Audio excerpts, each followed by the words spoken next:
कसे पाहुणं, जिभेवरती गुळ ठेवून बोलला तो आयुष्यात जिंकला. बरोबर आहे ना?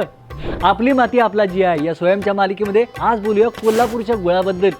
कोल्हापूरचा GI प्राप्त गुळ हा संपूर्णपणे नैसर्गिक, रसायनमुक्त, शुद्ध आणि स्वच्छ असतो. कारण उसाच्या ताज्या रसापासून बनवलेला असतो. चवीला अतिशय गोड लागतो.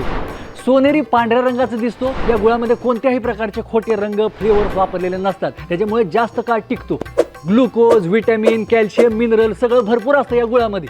असा हा नैसर्गिक गुळ पित्त, सर्दी, खोकला, सांधेदुखी, आतड्याचे आजार या सगळ्यावर तर गुणकारी औषध आहेत. पण त्याचबरोबर पचनशक्ती सुधारतो, खाज सुटणं, प्रमेह या सगळ्यावर सुद्धा जालीम औषध आहे असं आयुर्वेदामध्ये सांगितलेलं आहे. एवढंच काय, मद्य निर्मिती, चिक्की, चॉकलेट यासारख्या काही गोड पदार्थांच्या निर्मितीमध्ये साखरेला जास्त चांगला हेल्दी पर्याय म्हणून गुळाचा आवर्जून वापर केला जातो. अशा या कोल्हापूरच्या गुळाला GI टॅग मिळाल्यापासून काही एका क्विंटलला 5,000च्या वर भाव मिळू लागलाय मंडळी. तर तुम्ही गुळाचा चहा पिताय का साखरेचा चहा पिताय? गुळाचा शिरा खाताय का साखरेचा शिरा खाताय? हा, साखरेचा, गुळाचा, कोल्हापुरी गुळाचा.